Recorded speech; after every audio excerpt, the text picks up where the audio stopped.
오늘 우리에게 주시는 살아계신 하나님의 말씀은 구약 성경 학개 1장 8절의 말씀입니다.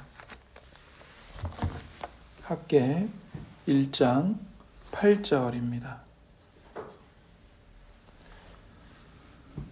다 찾으신 줄 알고 제가 받들어 읽겠습니다.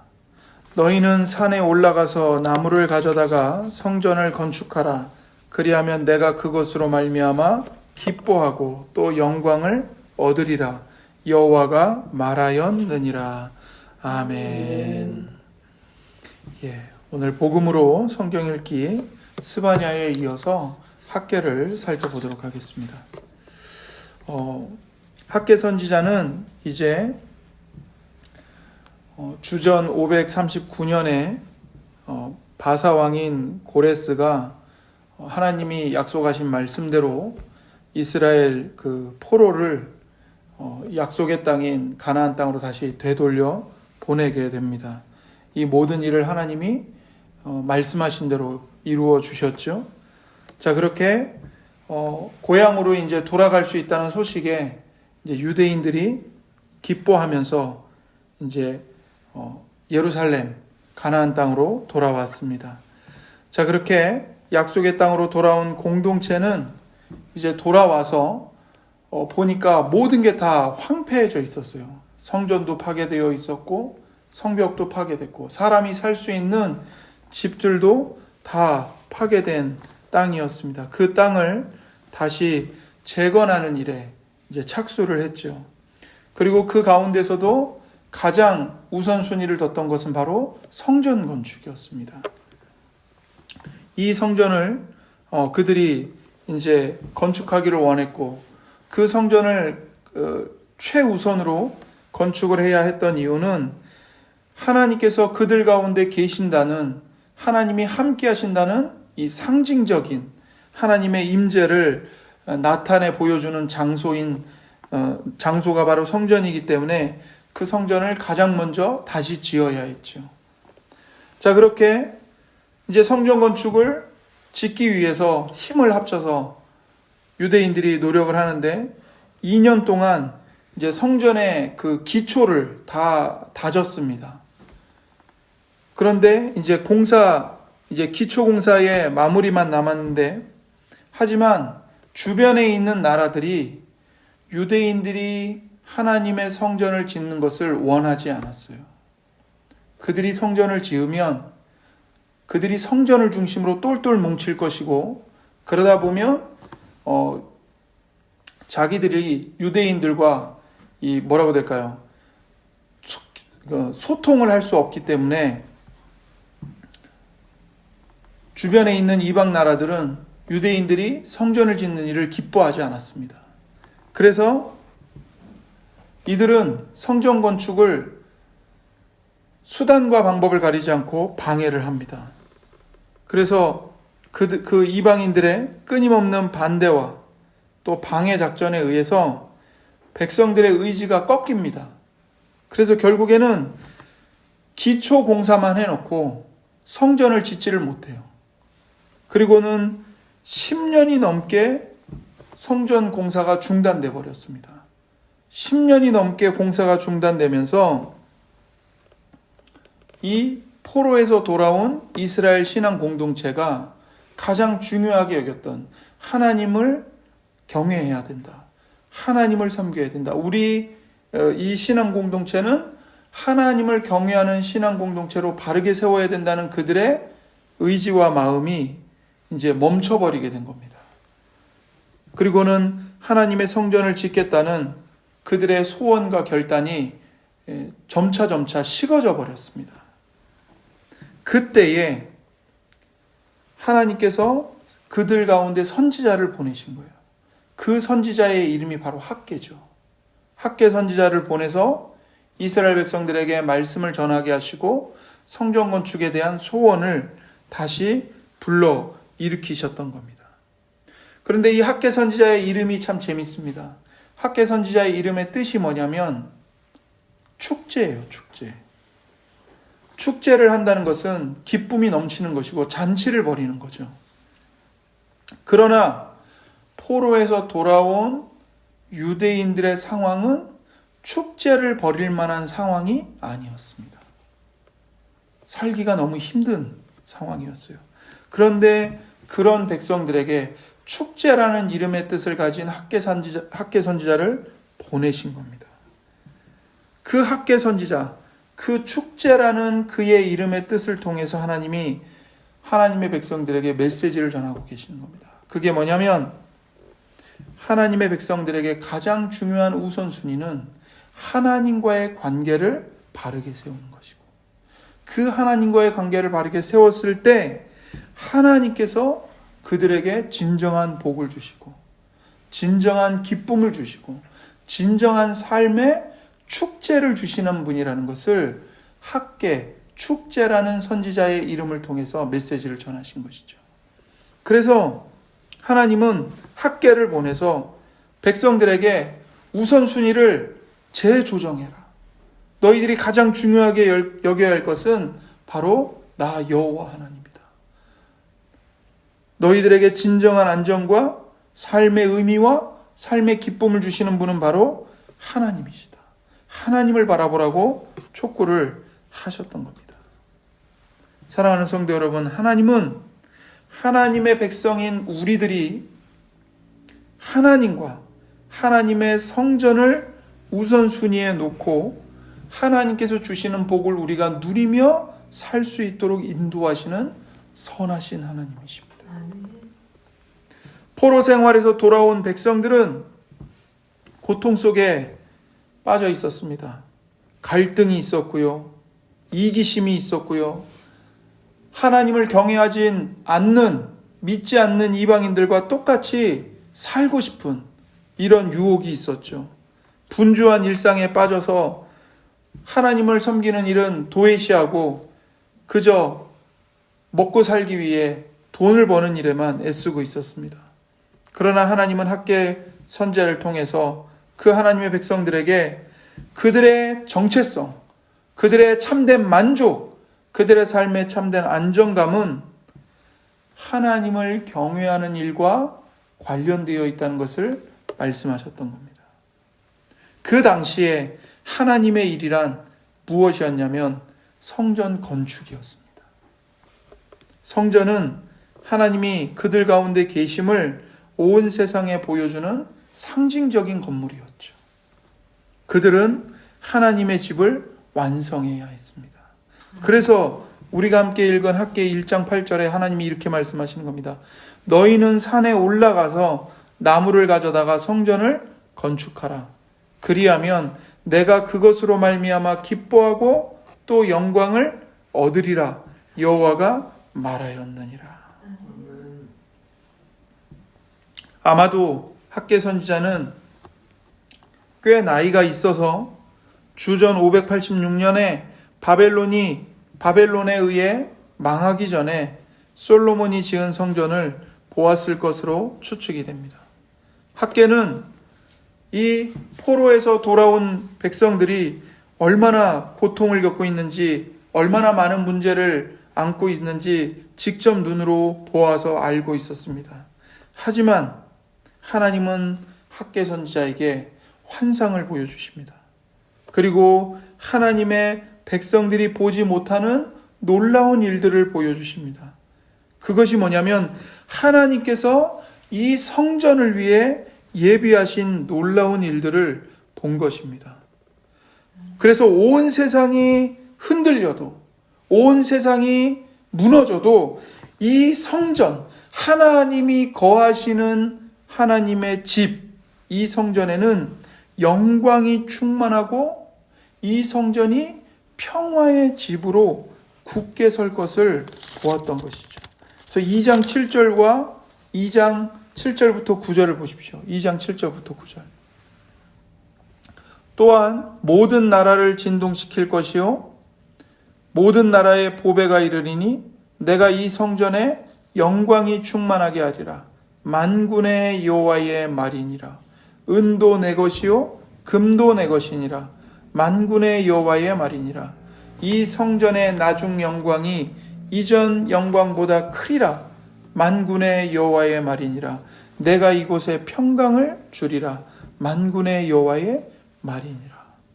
하나님께서 학개 선지자에게 이 성전을 통해 하나님이 하실 일이 무엇인지, 이 성전에 어떠한 하나님의 영광을 담으실 것인지를 보여주신 겁니다. 하나님께서 만국을, 모든 나라를, 심지어 하늘과 땅과 바다와 육지를 다 진동시킬 겁니다. 모든 나라를 진동시키실 것입니다. 그러나 이 성전에 무엇이 가득하게 됩니까? 만국의 보배가 가득하게 됩니다. 하나님의 영광이 가득하게 됩니다.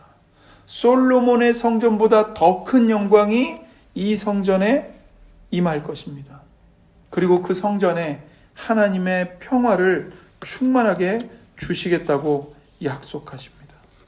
이 놀라운 약속의 중심에 어떤 사람이 있었냐면 수룹바벨이라는 사람이 있었던 겁니다. 이 수룹바벨이라는 사람은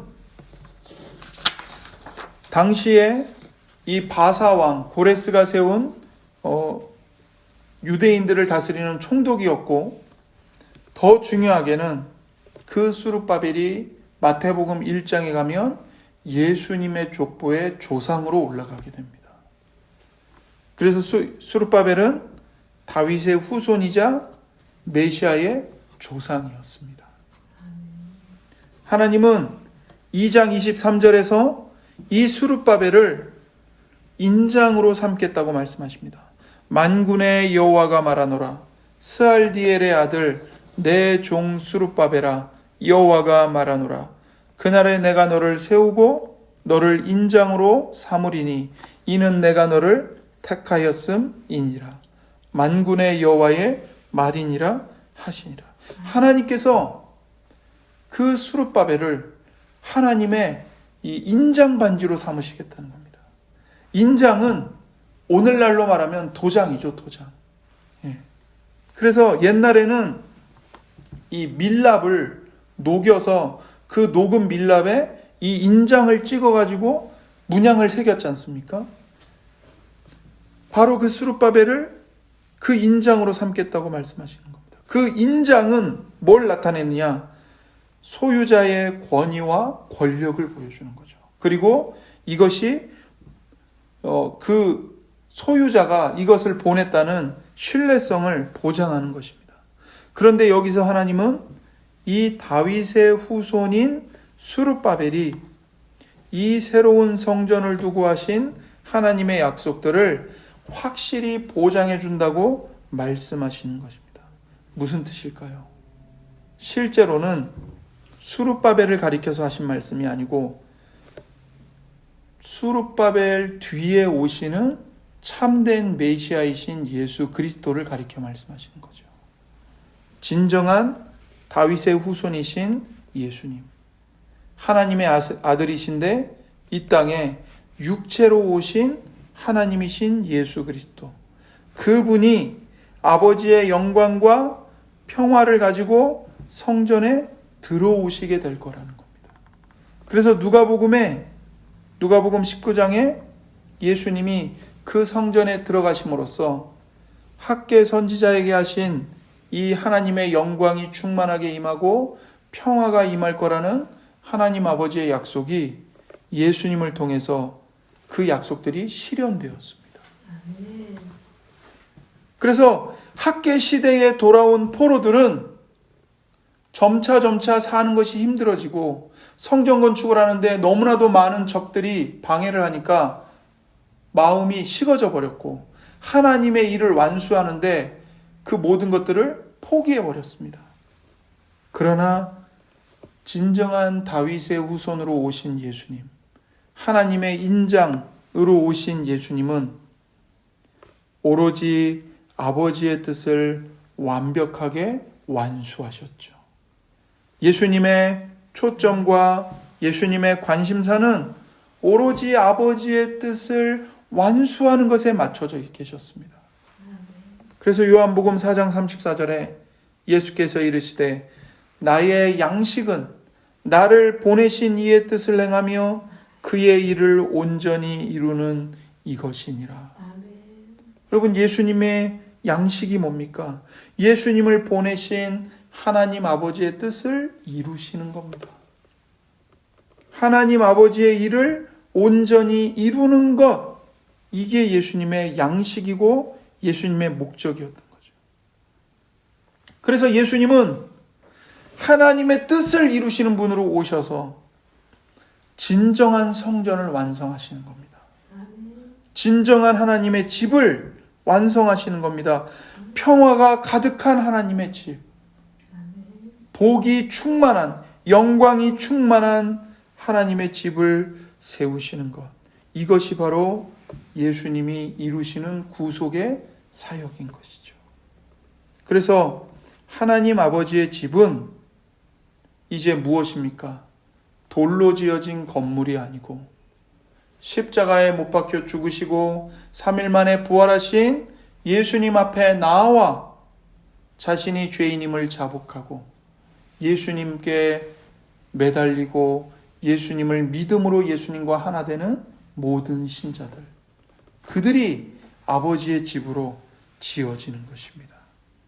예수님을 그리스도로 믿는 신자들의 그 신앙 공동체, 바로 교회 공동체가 하나님 아버지의 집인 거죠. 그래서 우리는 하나님의 가족입니다. 바로 우리가 하나님의 집이에요.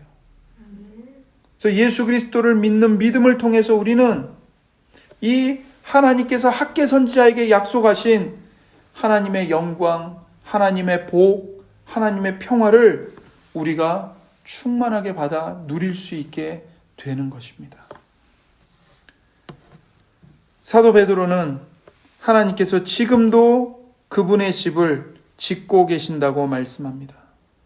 예수 그리스도를 믿음으로 하나님께 나아온 각 사람은 곧 그분이 신령한 집을 짓는 데 사용하고 계시는 살아있는 돌과 같다고 말했습니다.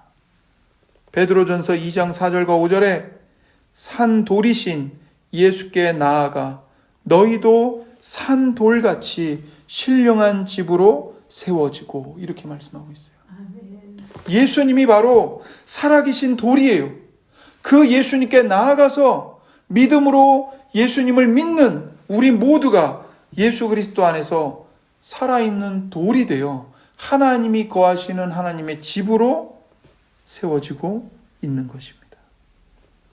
하나님은 우리 인생에서 나보다 먼저 믿는 자를 사용하셔서 우리를 그리스도께로 인도하셨습니다. 이제는 먼저 믿은 우리가 우리 주변의 가족들과 이웃들에게 그들을 그리스도께로 인도하는 사람들로 살아가기를 원하십니다. 삶의 우선순위를 우리가 어떻게 조정해야 될까요? 어떻게 하나님의 집을 건축하는 이 사역에 우리의 재능과 능력을 더욱더 온전히 사용할 수 있을까요? 우리가 최우선순위로 하나님을 섬기려고 한다면 하나님은 우리에게 반드시 복을 주실 것입니다. 예수님은 우리가 우리의 먹고 마시는 것, 이 땅에서 안전하게 사는 것, 그런 것을 염려할 필요 없고 그런 것에 우선순위를 둘 필요가 없다고 말씀하십니다. 왜냐하면 하나님 아버지께서 우리의 필요가 무엇인지를 이미 다 알고 계시기 때문입니다. 그리고 그것을 돌보시기 때문입니다. 마태복음 6장 33절에 너희는 먼저 그의 나라와 그의 의를 구하라. 그리하면 이 모든 것을 너희에게 더하시리라 약속하셨습니다. 우리가 무엇을 먹을까, 무엇을 마실까 염려하지 않아도 우리가 하나님을 구하면, 하나님의 나라를 구하면, 하나님의 의를 구하면 이 모든 것에는 우리의 근심과 염려, 무엇을 먹을까, 무엇을 마실까, 이 모든 것이 다 담겨 있습니다. 그것을 더해 주시겠다고. 그리고 우리가 구하는 하나님의 나라도 주시겠다고. 하나님의 의도 주시겠다고, 우리가 염려하는 기본적인 의식주 문제도 하나님이 책임져 주시겠다고 약속을 하시는 겁니다. 그렇기 때문에 우리는 예수 그리스도 안에서 이런 약속을 받은 자들로서 우리의 먹고 마시는 것, 이 땅에서 살아가는 것, 그런 문제보다 하나님께 우선순위를 두고 하나님을 가장 먼저, 가장 최고로 구하는 삶을 사는 게 더 중요한 것이죠. 그래서 우리는 하나님께 기도하면서 부지런히 하나님의 집을 지어야 합니다. 먼저 나의 경건, 나의 성품이 예수님을 닮아가는 일들을 구해야 하고, 또 내 가족들과 이웃들에게 예수님의 생명과 예수님의 사랑을, 예수님의 용서를, 예수님의 긍휼과 자비를 전하는 일에 힘써야 할 것입니다. 그렇게 할 때 하나님께서 우리의 삶을 복으로, 신령한 집을 채우는 그 기쁨과 만족으로 충만하게 하시겠다고 약속하고 계십니다. 여러분과 저를 위해서 십자가를 지신 예수님께로 나아가십시오. 그리고 그 예수님을 의지하여 모든 것을 아시고 모든 것을 채워주시는 하나님 아버지께 기도하십시오. 하나님께서 여러분과 제가 구하는 것보다 훨씬 더 좋은 것들을 베풀어 주실 것입니다. 기도하겠습니다. 하나님 아버지 감사합니다.